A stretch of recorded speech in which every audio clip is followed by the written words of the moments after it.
한국 문화가 하찮은 만큼 한국 토종견도 그럴 겁니다. 어떻게 대단한 일본 토종견과 비교되는 거죠? 여기 일본의 한 동물병원에서 진돗개를 안고 있는 미국인 앞에 언성을 높이는 일본인이 있습니다. 미국인이 일본에까지 와서 왜 진돗개를 안고 있고 언성 높이는 일본인을 만나게 되었을까요? 오늘의 사연을 들어봅시다. 안녕하세요. 저는 미국에서 온 탐사보도 기자로 일하고 있는 제필인 로카트라고 해요. 저는 삿포로에 도착해서 처음 비행기에서 내렸을 때를 아직도 잊지 못해요. 신치토세 공항에 도착하자마자 설렘과 긴장이 뒤섞인 기분이 들었어요. 하지만 이 시점으로 많은 것이 바뀔 줄 몰랐었죠. 공기는 차갑고 상쾌했어요. 차가운 공기 속에서 제 입김이 보일 정도였어요. 공항 내부를 걸으며 저는 밝은 불빛과 분주한 사람들을 보았어요. 사람들이 여러 언어로 이야기하며 바쁘게 움직이고 있었고 알록달록한 짐들을 들고 다니는 모습이었어요. 공항 밖으로 나오자 세상은 부드러운 눈 이불로 덮여 있었어요. 나무들은 하얀 서리로 장식되어 있었고 거리에는 작은 다이아몬드를 뿌린 듯 반짝였어요. 마치 눈 속에 들어간 것 같은 느낌이었어요. 떨어지는 눈의 부드러운 속삭임이 저를 더욱 깊이 탐험하도록 초대하는 것 같았어요. 저는 깊게 숨을 들이쉬었어요. 차가운 공기가 제 폐를 채우면서 저는 이 도시 속으로 모험을 시작하기로 결심했어요.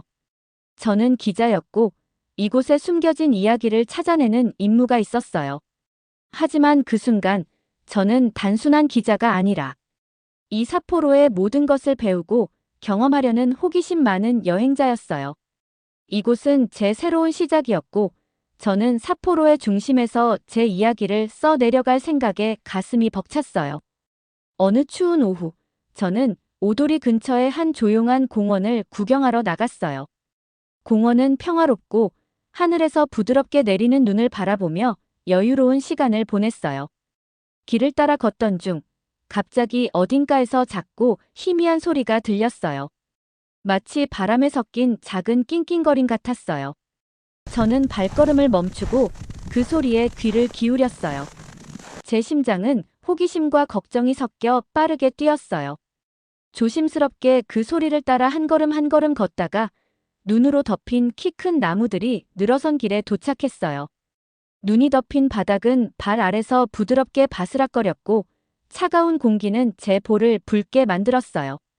소리는 점점 또렷해졌고 얼마 지나지 않아 눈이 많이 쌓인 큰 나무 한 그루 앞에 도착했어요. 그 나무의 굵은 줄기 뒤에 작고 떨고 있는 무언가가 보였어요. 바로 그곳에 작은 강아지가 있었어요. 강아지는 차가운 날씨에 떨고 있었고 외로움과 두려움이 가득해 보였어요. 제 마음은 그 모습을 보자마자 슬픔으로 가득 찼어요. 저는 조심스럽게 무릎을 꿇고 다가갔어요. 안녕, 작은 친구야 라고 부드럽게 속삭였어요. 강아지의 크고 둥근 눈이 제게로 향했어요. 그 눈에는 두려움이 있었지만 동시에 희망의 빛도 보였어요. 저는 그 작은 생명과 즉시 연결된 느낌을 받았어요. 저는 조심스럽게 손을 내밀며 부드럽게 말을 걸었어요. 처음에는 강아지가 망설였지만 곧 꼬리를 살짝 흔들며 저에게 다가왔어요. 저는 제 코트에 강아지를 감싸주었고 차가운 날씨 속에서도 따뜻함을 느낄 수 있게 했어요. 그 순간 저는 이 작은 친구를 도와주어야겠다고 마음속으로 다짐했어요. 이 강아지를 품에 안으면서 저는 그의 작은 심장이 빠르게 뛰는 것을 느꼈어요. 차갑고 고요했던 공원이 어느새 이 새로운 우정의 따스함으로 가득 찬 것처럼 느껴졌어요. 다음 날, 저는 이 강아지의 상태를 확인해야겠다고 느꼈어요. 저는 그를 데리고 삿포로의 한 작은 동물 병원에 갔어요. 처음에는 약간 긴장도 되었지만 추운 날 밖에 떨며 있던 강아지였기 때문에 건강 상태가 걱정되었어요. 병원에 들어서자 다정한 미소를 지은 사토 선생님께서 저를 맞아주셨어요. 선생님의 따뜻한 눈빛과 차분한 목소리는 곧 저를 안심시켜 주었어요. 사토 선생님께서는 저를 자리에 앉히시고 강아지를 조심스럽게 진찰하셨어요. 다정하게 강아지를 앉으며 진찰하니 그 강아지는 선생님을 믿는 듯 꼬리를 살짝 흔들었어요. 선생님은 그 강아지를 자세히 보시더니 단순한 강아지가 아니라 한국의 토종견인 진돗개임을 알려주었어요. 난생 처음 보는 돌보아보는 견종이라 걱정되었지만 앞으로 많은 공부를 하며 키워가야겠다는 생각이 들었어요. 그러던 중 진료실 문이 열리면서 한 남자분이 들어오셨어요.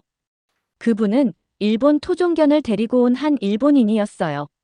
제 강아지를 보고 따라왔다고 하는데 제 강아지를 바라보더니 저 강아지는 내가 버린 강아지라며 당당하게 얘기하더군요. 한 펫 분양업체에서 자신이 일본 강아지를 분양받을 줄 알았다고 말하며 목소리를 높였어요. 저는 일본 강아지를 원했어요. 그런데 왜 한국 토종견을 주는 거죠? 한국 문화가 하찮은 만큼 한국 토종견도 그럴 겁니다. 어떻게 대단한 일본 토종견과 비교되는 거죠? 한국 문화는 너무 이질적이에요. 전통도 이해할 수 없고 음식도 별로예요. 한국은 믿을 수 없어요. 그의 말투에는 한국 문화에 대한 깊은 편견이 묻어나왔어요. 사토 선생님은 그의 말을 차분하게 듣고 계시다가 부드럽게 설명하셨어요. 모든 강아지는 각자의 매력을 가지고 있습니다. 강아지의 혈통이 그 강아지의 가치나 자격을 결정짓는 것은 아닙니다. 선생님의 말은 따뜻하고 분명했어요. 저는 그 장면을 지켜보면서 마음이 무거워졌어요. 그 일본인은 한국 문화에 대해 편견을 가지고 있었고 그의 목소리에는 한국의 전통, 음식, 그리고 문화 전체에 대한 부정적인 감정이 드러났어요. 저는 그 모습을 보며 한국을 정말 싫어하는 일본인도 있음을 알게 되었고 그런 편견이 소중한 강아지를 버림받게 했다는 것이 가슴 아팠습니다. 저는 서둘러 진찰을 마치고 그 동물병원을 나왔어요. 저는 집에 도착해 늘 먹던 맥주를 마시며 진돗개에 대해 알아보았어요. 진돗개는 그 충성과 용기, 그리고 똑똑함으로 널리 알려져 있다는 사실을 알게 되었죠. 이렇게 사랑스럽고 똑똑한 개를 버리다니. 저는 이 강아지의 모국을 생각하니 이름도 한국어로 지어주면 좋겠다라는 생각이 들었어요. 맥주를 먹으면서 그려진 그림을 보니 생각나 한국어로 찾아보니 볼이라는 단어가 있더군요. 강아지를 처음 본 인상이 눈 속에서도 따뜻하게 보이는 갈색이라 볼이라는 이름을 지어주었어요. 보리를 품에 안고 있던 저는 버림받은 강아지인 만큼 더 사랑을 주어야겠다는 다짐을 하게 된 계기가 되었죠. 저는 보리에게 모든 사랑과 보살핌을 주기로 약속했어요. 매일 저는 보리와 함께 보내며 그가 점점 더 건강하며 늠름하며 여느 개보다 똑똑하고 주인에 대한 충성된 마음이 크다는 것을 느꼈어요. 보리가 행복하게 꼬리를 흔드는 모습은 외로운 타국에서의 저에게 큰 기쁨을 주었어요. 저는 제 노트에 보리의 변화들을 하나하나 기록했어요.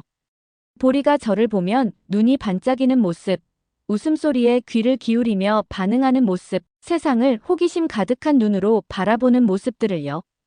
어느 추운 아침, 저는 보리가 날아다니는 눈송이를 쫓는 모습을 보며 보리의 뿌리에 대해 더 알고 싶어졌어요. 보리가 한국 토종견인 진도라는 사실을 알게 되자 저의 한국 문화에 대한 관심은 점점 커졌어요. 왜냐하면 보리가 있었을 땅에 어떤 문화가 있을지 알아보면 보리에게도 좋지 않을까? 라는 마음이 생겼기 때문이죠. 저는 그렇게 전통, 음식, 예술 등 한국만의 특별함을 알고 보리에게도 느끼게 해주고 싶었기에 공부하기로 결심했죠. 어느 오후, 저는 작은 도서관을 방문했어요. 그곳에서 한국에 관한 책들을 발견하고 한복의 아름다운 사진들과 맛있어 보이는 비빔밥 등의 그림들을 보며 시간을 보냈어요. 저는 점점 한국 문화에 대한 존경과 감탄을 느끼기 시작했어요. 보리도 모를 한국에 대한 새로운 시야를 느꼈지요. 보리를 돌보는 일은 단순한 의무가 아니라 배우고 이해하는 여정이었어요. 저는 친절과 호기심이 얼마나 멋진 발견으로 이어질 수 있는지도 깨달았어요. 그날 노트를 덮으면서 저는 앞으로 펼쳐질 많은 이야기와 교훈에 대해 기대와 설렘을 느꼈어요. 어느 맑은 오후, 저는 책과 자료만으로는 한계가 있어 한국을 단번에 방문하기로 결정을 하였어요. 저의 본업도 있기에 짧게 남아 배울 수 있는 곳을 찾다 서울의 한국 문화를 배울 센터를 방문했어요. 그곳에는 외국인을 위해 한국의 예술과 전통이 전시되어 있고 체험할 수 있었어요. 센터에 들어서자마자 밝은 색감과 부드러운 음악이 저를 반겨주었어요. 따스하고 환영받는 느낌이었으며 마치 한국의 정신이 곳곳에 살아있는 것 같았어요. 내부에는 한복이라고 불리는 전통 한국 의상이 전시되어 있었어요. 가벼운 천과 다채로운 색깔, 그리고 옛날 이야기를 담은 무늬들이 인상적이었어요. 저는 각 한복을 보며 오래전의 축제와 행사에서 사람들이 이 아름다운 옷을 입고 다녔던 모습을 상상했어요. 잠시 한복을 입어보는 경험도 했어요. 부드러운 천이 제 피부에 닿으면서 마치 과거의 한 장면 속에 들어간 것 같은 기분이 들었어요. 또한 센터에서 한국 음식에 대해서도 배울 수 있었어요. 비빔밥과 김치 같은 작은 음식 샘플들이 제공되었어요. 음식들은 풍부한 맛과 향신료로 제 입맛을 사로잡았어요. 각 요리가 정성스럽게 준비된 모습과 한 접시에 담긴 색채와 질감들이 마치 예술 작품처럼 보였어요. 부드러운 전통 한국 음악의 소리를 들으면서 저는 그 모든 아름다움에 푹 빠져버렸어요. 음악은 감동적이었고 긴 여정과 진솔한 이야기를 떠올리게 했어요. 센터에 계신 분들과 이야기를 나누며 한국의 긴 역사와 전통, 가족과 공동체의 중요성에 대해 들을 수 있었어요. 그들의 말투에는 자부심과 기쁨이 가득했고 저는 그들의 문화에 대한 열정을 느낄 수 있었어요. 하루가 끝날 무렵 제 마음은 새로운 아이디어와 꿈으로 가득 찼어요. 한국 문화에 대해 더 알수록 저는 그 문화에 대한 존경과 감탄이 커짐을 느꼈어요. 처음에 두려움 속에서 다가왔던 작고 겁 많던 강아지 보리가 오히려 한국의 전통과 예술의 세계로 저를 이끌어주는 멋진 친구가 되었어요. 저는 그날 배운 모든 순간에 감사하며 앞으로도 이 아름다운 이야기를 계속해서 탐험하고 나누기로 마음먹었어요. 제 여정은 이제 막 시작되었고 다음에는 또 어떤 놀라운 경험이 기다리고 있을지 기대가 되었어요. 짧은 한국 여행을 하고 이를 위해 삿포로에 돌아왔지만 한국 문화가 아른거렸어요. 매일 보리가 부드러운 눈 속에서 뛰노는 모습을 보며 제 마음은 점점 따스해졌어요. 이제 저는 세상을 전보다 훨씬 다르게 보게 되었어요. 단순히 보리를 위해 가졌던 한국의 호기심이 이제는 한국 문화를 진심으로 이해하고 존중하는 사람이 되었어요. 어느 추운 아침, 저는 작은 아늑한 카페에 앉아 인터넷에 저널로 올릴 저만을 위한 기사를 쓰기 시작했어요. 그 기사에는 제가 보리를 만난 것부터 시작해서 한국에 대한 공부한 것들, 짧은 한국 여행으로 만난 친절한 얼굴들, 아름다운 한복, 그리고 맛있게 느껴진 한국 음식에 관한 이야기들을 담았어요. 제 글이 다른 사람들에게도 저와 같은 설렘과 행복감을 전해주길 바라며요. 한 단어 한 단어를 쓸 때마다 저는 사람들이 짓는 미소와 떨고 있던 강아지를 구한 작은 친절한 행동이 누군가의 시각을 바꾸었을 것이라는 생각에 마음이 따뜻해졌어요. 보리가 단순한 반려동물을 넘어서 저에게 전통과 예술, 그리고 진심 어린 마음을 가르쳐준 소중한 친구가 되었음을 다시 한번 느꼈어요. 그날 저는 스스로에게 약속했어요. 앞으로 제 일을 통해 사람들을 하나로 모으고 서로 다른 문화를 이해하는 다리 역할을 하겠다고 말이에요. 앞으로 한국에 대해 앞으로 더 많은 공부를 하고 더 많은 이야기를 쓰며 계속해서 배우기로 결심했어요. 한국 문화를 많이 닮아 있는 보리로 하여금 곁에 있으니 혼자가 아닌 같이 계속 공부하는 나날이 될 거라고 믿어요. 앞으로도 한국의 아름다운 문화를 느끼러 자주 방문하겠습니다. 긴 이야기를 들어주셔서 감사합니다. 오늘 이야기 어떻게 들으셨나요? 한 일본인의 편견으로 버려진 작은 진돗개를 통해 아름다운 한국에 대한 문화를 알게 된 미국인의 따뜻한 사연이었습니다. 오늘 사연을 재미있게 보셨다면 좋아요와 구독 부탁드리겠습니다. 시청해주신 모든 분들께 감사합니다.